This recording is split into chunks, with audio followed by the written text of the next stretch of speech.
Story 1. There was a family in town that fostered to adopted all their kids.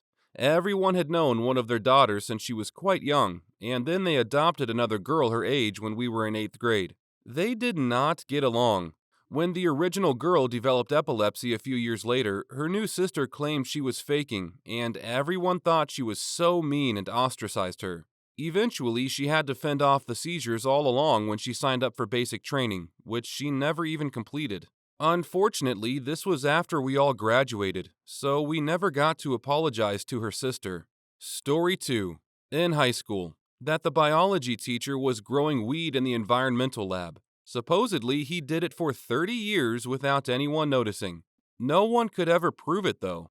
Later on, I was assigned to be the agent taking care of some of his financial matters, so I went to his house to have him sign some paperwork.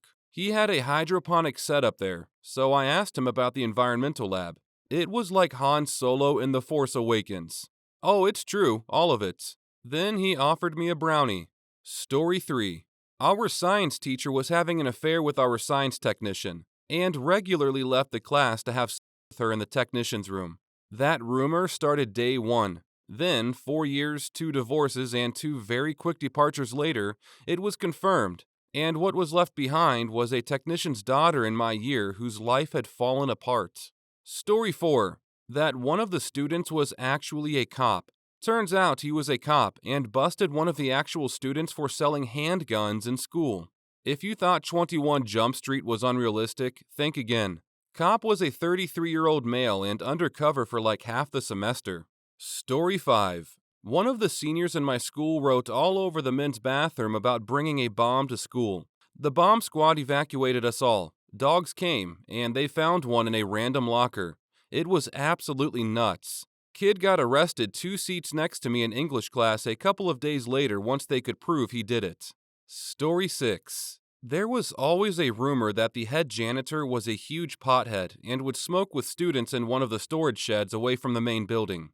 I always figured it was bullcrap, until my friend CJ sent me a pic of him and the janitor smoking weed while surrounded by folding chairs.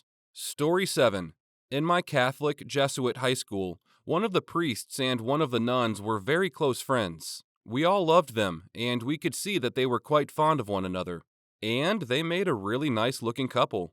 We used to affectionately kid them about meeting in the tunnel between the convent and the rectory. A few years after my class graduated, they both left their orders, got married, and had kids.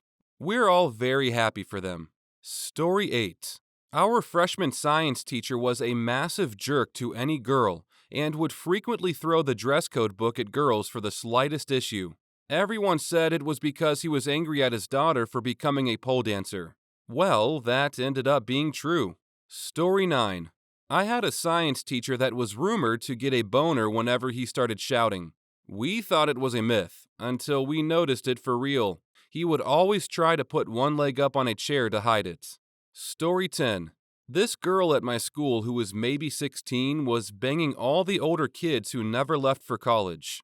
Well, she definitely was, and everyone found out when she banged one of the cooler guys still in high school, and there ended up being a herpes outbreak at my school. Nearly 40 people got herpes. Story 11. These took place in the late 1970s and early 80s. Girl in my high school got into a very bad car accident and was in the hospital in a full-body cast for a very long time. During that time, her boyfriend somehow managed to get her pregnant, and she later had an abortion. Years after high school, I became friends with someone who was her best friend in high school. She told me that it wasn't the first time this boyfriend had gotten her pregnant or that she had had an abortion. Also, there was some controversy over whether the hospital sex was consensual or not.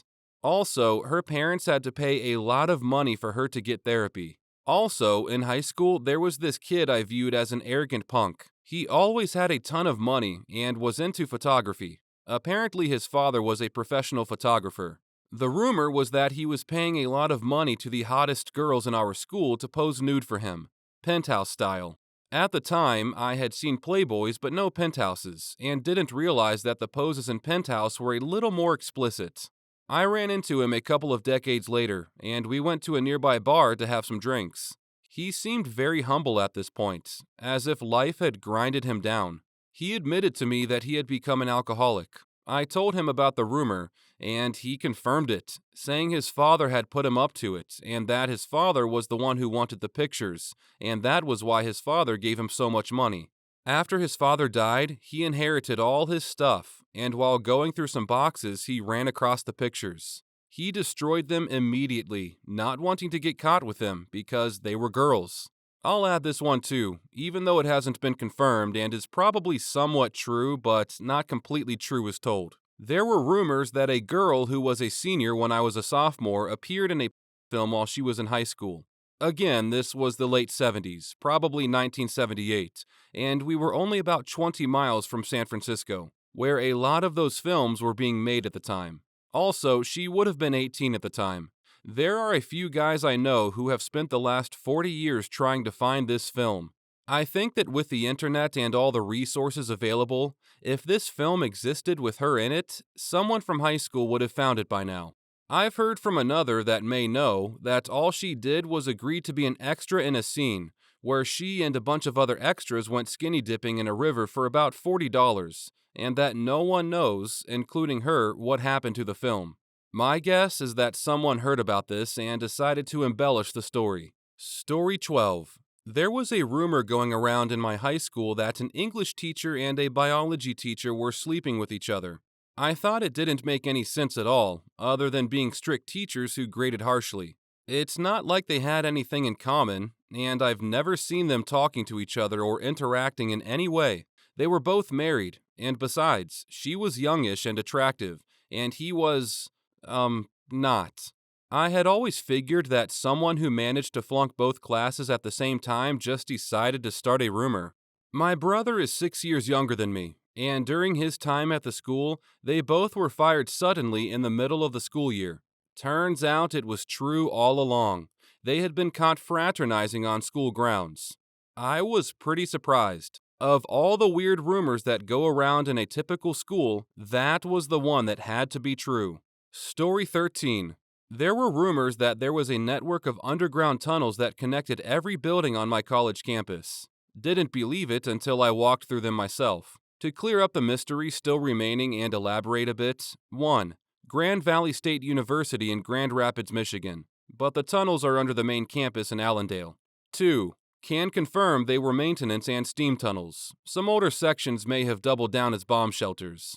As a student, I had a job that allowed me to request keys to pretty much anywhere on campus without question. The first time I found the tunnels was because I opened a door labeled maintenance in the basement of a dorm and found myself staring down an incredibly long corridor. For my GV brothers and sisters who are on campus now, look for the big metal cylinders scattered throughout campus that look like huge central AC units or HVAC related. You'll sometimes hear fan sounds coming from them. Those are access points and vents to the tunnel system. Off the top of my head, I know there's one outside Mackinac Hall, one outside Kirkhoff if you enter by the clock tower, and one outside the back entrance to the music building. There's dozens more, but it's been a while. Happy hunting! Story 14. In elementary, about 15 years ago, our favorite school teacher didn't come back after a summer break. He was awesome. Funny, sporty, cool, down to earth, never shouted, just a great role model to have around when you're a kid.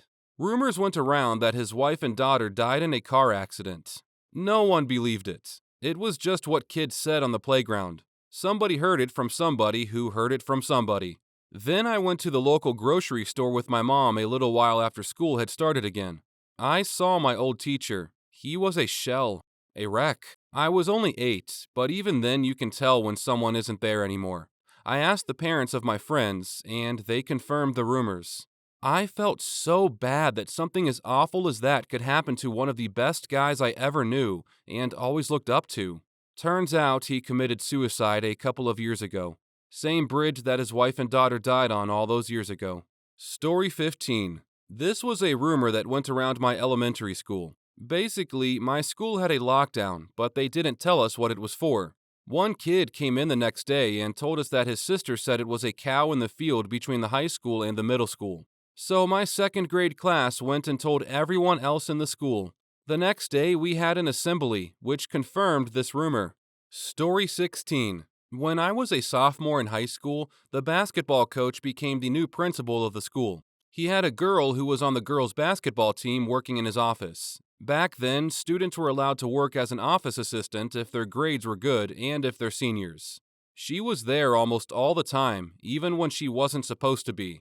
The rumor was that they were sleeping with each other, because people would see them doing things after school, like running together and going out to eat somewhere. These rumors were later shrugged off as nothing, because even though he was the principal, he still devoted his time to an after-school jogging and running class to help students and teachers stay active, and to keep in shape. And buying dinner at McDonald's for a student isn't the same as taking them somewhere more extravagant like steakhouse. After I came back as a junior from summer break, everyone in the class and in the entire school found out that they both got married and were expecting their first child together. He was married with children from a previous marriage that ended after the girl graduated from high school. Story 17. It wasn't really a rumor, more of an open secret. One of our English teachers was in the IRA. One of our history teachers once showed us a documentary about the early years of the Troubles, mainly the Civil Rights Movement. And sure enough, in the film, you can see our English teacher standing holding a rifle without even a mask on him. At that point, it wasn't really a secret anymore. IRA membership was supposed to be secret, but if you were in it, everyone knew about it. The fact his membership was confirmed with that video always made me laugh. This happened over 20 years ago. The school is in the north of Ireland, in a Republican area. A lot of people, myself included, would have had relatives involved with the IRA and/or INLA. For example, the father of one of the boys, in my year at school, was a genuine local legend because of what he had done during the 70s when he was on the run. Other people would have been very close relatives to a few of the hunger strikers, who died in 1981. Everyone, and I mean everyone, would personally know a member of those organizations, even if they weren't related to one. What I'm saying here is, the IRA was an entirely normal part of our society. The vast majority of people would have seen them as legitimate, and no different to how other normal societies would view their police and armed forces. So whenever we saw our teacher in the video, no one was shocked, or anything like that. Everyone already had an idea that he'd been a member. We just thought it was funny that he wasn't wearing a mask. Story 18. Kind of a funny one. There was an ongoing rumor/joke that there was a pool on the roof of the gym. The rumor started because the swim team would do their stretches up there before heading to the actual pool across town. Don't know why they did it up there. The year that I graduated was also the last year of that gym, because it was going to be demolished. During the last few weeks of school, the swim team actually snuck a small kiddie pool up there and left it there till the school officially closed for summer break. I knew about it because I've got friends on the swim team. Story 19. In high school, there was an old rumor that one of the classrooms was haunted by a teacher that was murdered in it. As the story goes, the teacher was failing one of his students, and when he refused to bump her grade up, she told her older brothers that the teacher had attacked her. The brother got some of his friends together and waited until the teacher stayed late in his classroom, then murdered him and made it look like a suicide. Because the school district, which was already in bad shape, didn't want another scandal, they didn't allow for a thorough investigation, so the boys were never caught. Everyone thought it was the band hall, since there used to be multiple classrooms before it became the band hall, and we all believed that rumor too, since it was super creepy in there. Turns out, the murder actually took place in a separate room, one of the best art classrooms on campus. Everything else, though, that was true. My parents were teaching in the same district when it happened, and they said the school argued left and right that the teacher had committed suicide, despite all the signs pointing at the body being staged. Despite their official statement, they later made it a district policy for teachers to not stay on campus past 6 p.m., and that students could not be on campus unless for clubs or tutoring, which you had to have a pass for. I remember my mom always hauling butt when she ended up working late, telling me to book it when 5:50 p.m. rolled around. I always thought it was just because she was mean. I didn't find out about the story until I asked her about the rumor. Turns out, she'd learned about the story during her first few years of teaching, and it had scared the crap out of her, especially since she was a rough teacher herself. Always a fun story to bring up during Halloween and at parties. Story 20. That the history teacher was gay. He was a well-groomed guy and had a sort of high-pitched voice. Kids started getting really about it. And then someone found him on a gay dating app with a topless pic and spread it around the school. It hit the fan, and parents started complaining because God forbid an adult man go on a dating app for adults. He wasn't fired, but he ended up transferring schools. This was in 2010 in New York, so it wasn't even some redneck podunk town. It was just a bunch of shitty homophobic suburban parents encouraging their shitty homophobic kids. Story 21. At our school, this one kid was rumored to be a son of one of the local gym's amateur boxing teachers.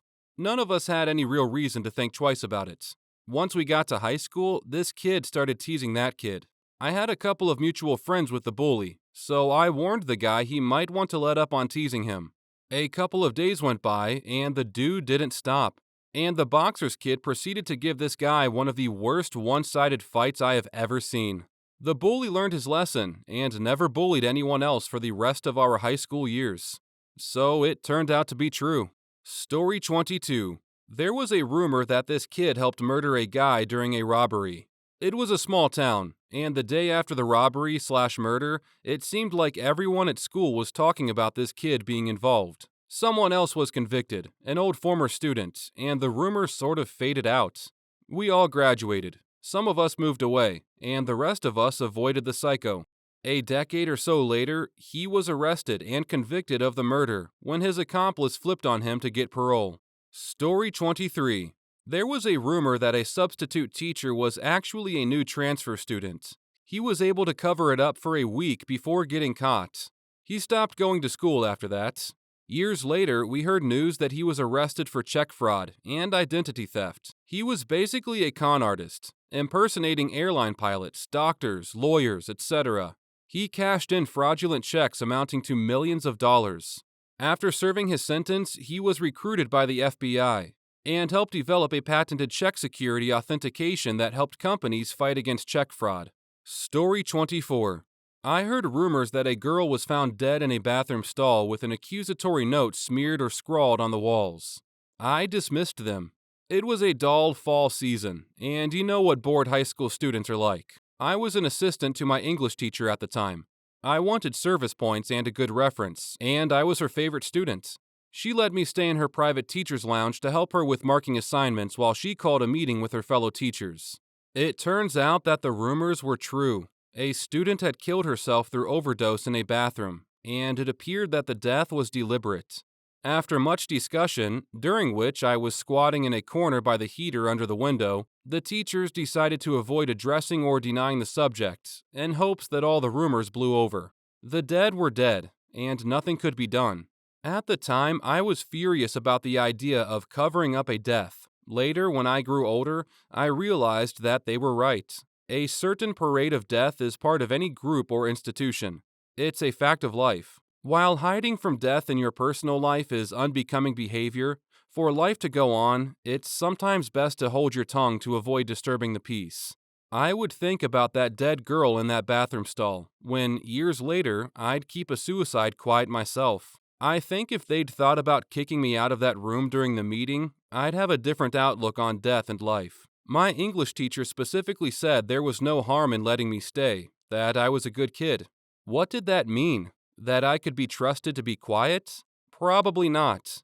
In the end, probably that it didn't matter what any specific person knew, only that an official attitude of calm and quiet was needed. Story 1. In the first grade, we went to the harbor, and we were supposed to learn about boats, I think. The weekend before the trip, a whole hurricane came through and destroyed the entire boardwalk. We still went. The outer edge of the hurricane was still scudding over. Everything was muddy and destroyed. Then we went to a museum about duck decoys, which are cool examples of folk art and all, but they did absolutely nothing for a 7-year-old. I'd also like to nominate my being left behind in a darkened room of the Natural History Museum in DC. I think it was a dinosaur display. It was so terrifying. The second time I was left behind, Air and Space Museum, I think, I was just like, shit, here we go again. Story 2. Movie theater field trip. Sounds pretty standard, right? We were going to miss school for a day and go see some movie in an empty theater before the doors officially opened to the public. It was going to be great.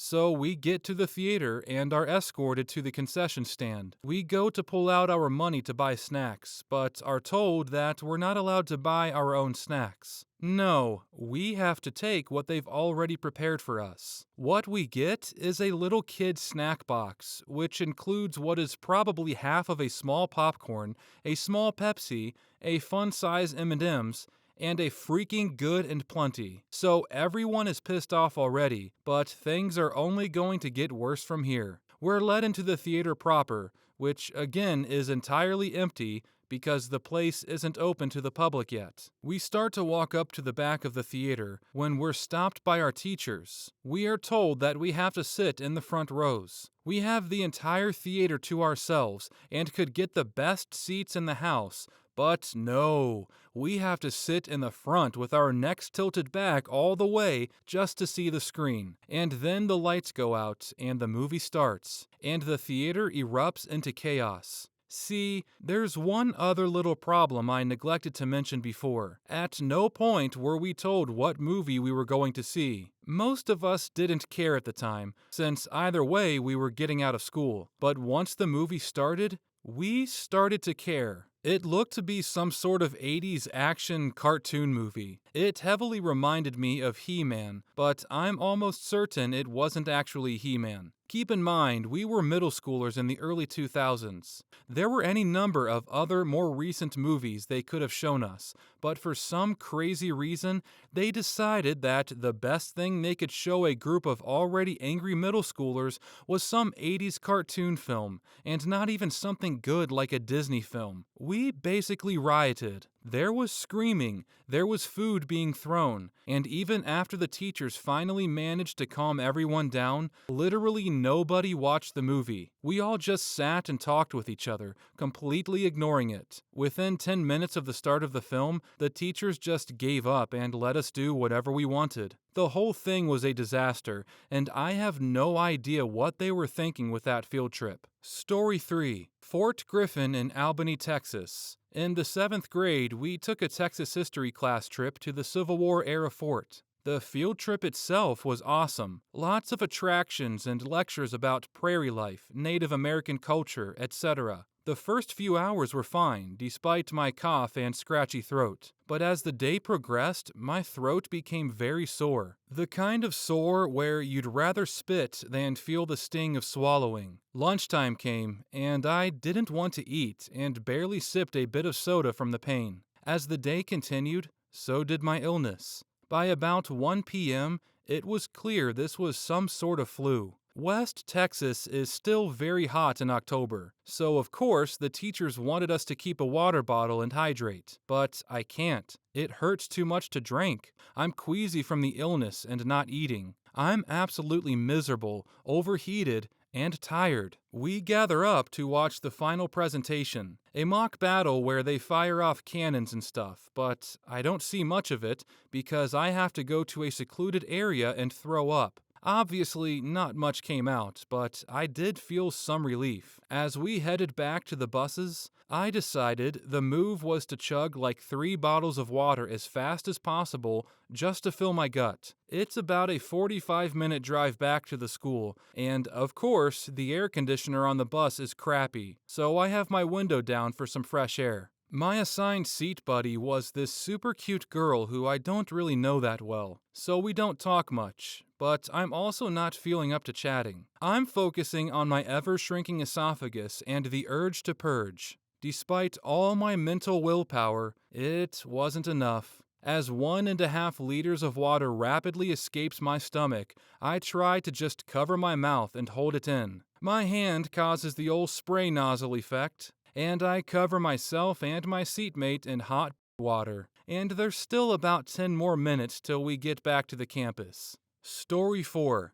Had the opportunity to do an overnight stay at a zoo once as a class trip, which included seeing all the animals after hours, feeding times, and getting to go into some of the enclosures to feed certain animals. Unfortunately, only 2 of us voted for that option. Everyone else voted to go see Jurassic Park 2 at the movies. 25 years later, I'm still bummed about not going to the zoo. Actually, I'm going to revise that. Worst field trip was a trip we took for a tourism class. We planned to do a high water rope course, abseiling, and whitewater rafting. We went whitewater rafting first, and the rest of the trip was canceled after a girl drowned. Several of us nearly drowned. Part of the class got swept away downstream and had to be rescued, while the rest of us had to pull our classmate out of the river and then continue down the river to get out. All the while suffering hypothermia due to being out there for hours, trying to get our classmate's body out while in soaking wet wetsuits.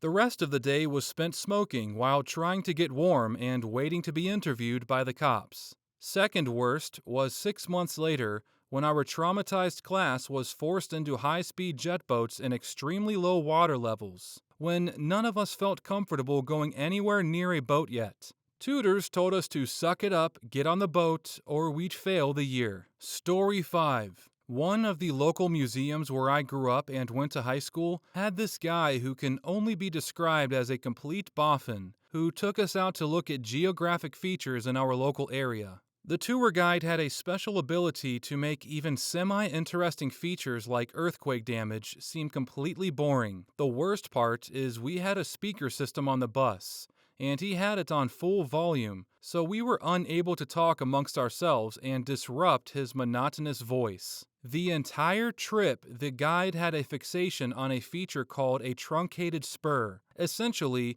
where a spur gets eroded by water, so the fronts look a bit triangular, and is evidence that the geography of the area was once sea level. It was interesting to learn at first, but he stopped at every single truncated spur and made us write down some bullshit about it and how old it is, etc. This was unaided by the fact that at 90% of our stops, we weren't able to leave the bus because of earthquake hazards. So we were trapped in this bus for 6 out of the 7 hours of the trip, unable to talk, while being forced to listen to this boring human being. There was one place called Cobb Cottage, where he stopped and told us a story about how he helps with the upkeep, and apparently he belonged to a group called the Cobb Cobblers, and essentially rubs horse and mud over old buildings to keep them standing. We weren't even able to go into said building because it was an earthquake risk. The best part about that entire trip was when we hopped out of the bus to go into a farmland area to get a good view of yet another truncated spur. While we were there, we were surrounded by cow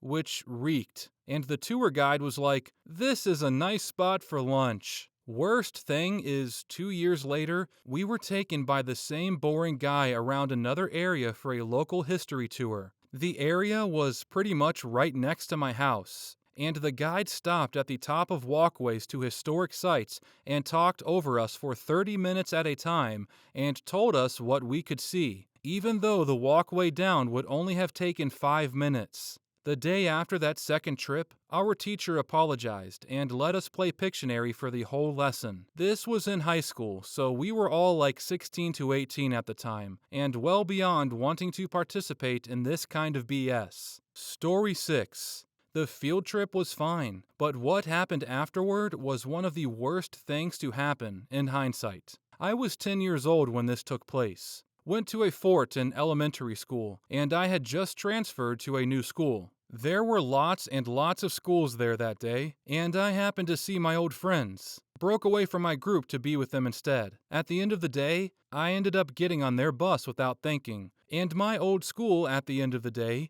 would drop kids off to an after-school center first, then take the others home. Now, I don't know why attendance wasn't taken or anything, but I got off with my best friend at a YMCA-type place. They took account of the children there and asked me why I was there because I was not on their roster. I said I was with my friend, and they then asked if my parents knew, and I answered no. Well, turns out that an hour later, a missing child report would go up on the local news channel with my photo. The staff at the center immediately called the police to tell them where I was. I was picked up by police and taken back to my school. My parents were going crazy at the fact that my teacher had lost me and didn't realize it until my babysitter, who normally picked me up, had asked where I was. Not comprehending the gravity of the situation at the time, I didn't know what the big deal was. Now, though, I realize how bad it was. I got into hella trouble with both my parents and the school, and I wasn't allowed to go on any other field trips for the rest of the school year.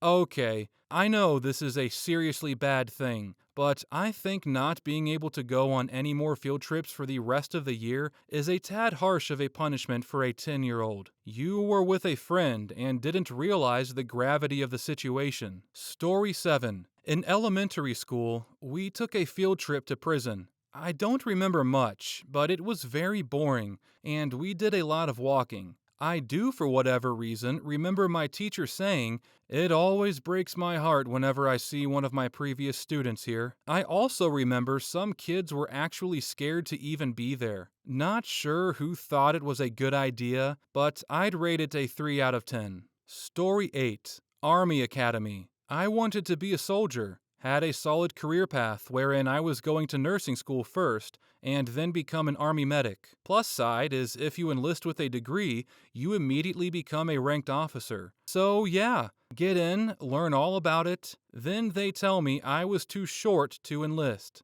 I stopped growing at 4'11", and the minimum height requirement was 5'2". I cried all the way home. Story 9. We visited a rainforest at night. It was actually really cool, but I had recently lost weight due to a bad case of pneumonia, so my pants were loose. I bent over to pick up my backpack and accidentally flashed everyone in the middle of a forest under a full moon. Someone pointed out my round, pale perfectly matched the moon, and I was called Moon Moon for the rest of the year. Story 10. I went to Memphis for an overnight trip in 5th grade. I caught a fever the night we got there and was deathly ill the entirety of the next day. I remember going to the Pink Palace and sitting on every single bench with my friends, waiting for everyone else to get through the exhibit. After that, we went to a stop on the Underground Railroad, where I almost certainly got my first migraine. Finally, on the bus home, I vomited all over one of the chaperones and on the bus floor. Story 11. We went to the museum. It was a bodies exhibit where they have actual human cadavers, and I remember 2 kids in my class fighting and knocking down a fetus jar. It didn't break, but our teacher was so pissed, she just ended our tour and argued with us all the way back to school. I had to go on one of those too. It was the weirdest experience of my life. Apparently, preserved human body parts can look quite delicious. I don't know why the bones looked very biscuit-like, and the meat looked, well, meaty. The fetus jar, unfortunately, reminded me of my grandmother's strawberry jam. The icing on the cake was that, when we left the museum, we saw an ambulance and medics treating some old dude who had passed out nearby. My classmate, who wanted to be a doctor, looked over and said something along the lines of, "Cool, a live exhibit." It was a time. Story 12. Rice Farm. We had to help with transplanting the rice seedlings, part of the community service and volunteer initiative. It started raining. A crab bit my little toe, fell into the mud. The lunch college provided was dry. Got a cold, but it was still pretty interesting, especially the mud fight. Story 13. Trip to the zoo. I've never been to the zoo before, and I've always wanted to go and see a lion. I was so excited. We got there and they said the lion was sick or some shit, and I said, "Can I go to the back and see him for just a second?" I had never seen one, and my teacher said no. Kids who I thought were my friends were laughing at me, and one of them said, "Get a book and look at one." Story 14. Freshman year of high school, a number of us toured ASU, Arizona State University.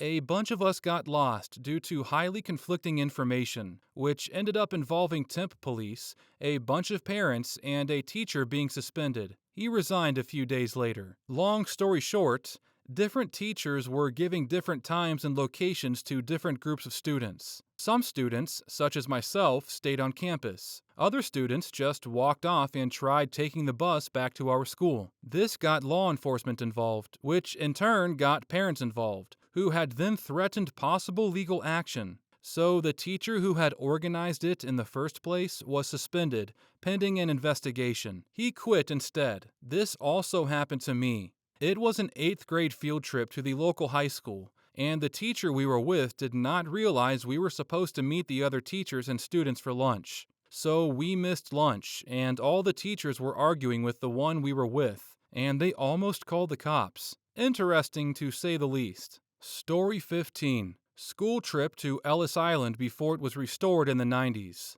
It was the middle of winter, and we were so cold that the kids were crying. The holes in ceilings and walls had freezing rain pouring through them. Utter misery. When I relayed the story to a very old neighbor who actually went through Ellis Island in winter as a child, she said she had the same experience as I had, even leaky holes in the ceiling. Except for her, it was the best day of my life. Story 16. Overnight hike camping trip, divided into 4 groups for some reason. I was in the last group. I got hypothermia because my group got lost, and it was raining. And while everyone was soaked, apparently my body decided it should die first. We didn't go to the hospital or even a doctor. No nurse visit when we went back to school the next day either. Slept in a van with no food, didn't have breakfast because mom sent me with no money for it, and I was blamed for why the school wouldn't let outside overnights happen again for a few years.